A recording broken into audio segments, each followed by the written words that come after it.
At this pack guys. Okay, तर माझं सगळं आवडलं आहे आणि मी असेच बसलं तर मला विचार पडला की माझी जी बहीण आहे तिला आता माझी पॅक बघून टेन्शन येणार की आता दिदी किती दिवसासाठी आली. म्हणजे असं नाही तिला राग वगैरे येतो, पण मी तिथे गेला तिचं अवघड होतं ना, तिला सगळे काम करायला लागतात. सगळे मी तर काही नाही करत, काहीही करत नाही मी.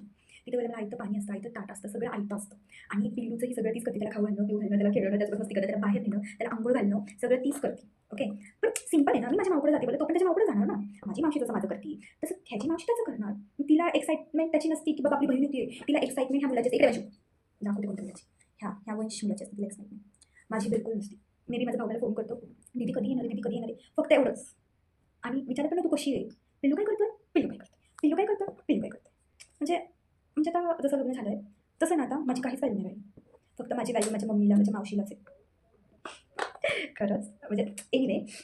सो बघू आता खूप एक्साइटमेंट, खूप मजा मस्ती होणार आहे आणि पुढची खूप मजा मस्ती बघण्यासाठी व्हिडिओला सबस्क्राईब नक्की करा. सॉरी, चॅनलला सबस्क्राईब करा. व्हिडिओला लाईक करा. बाय.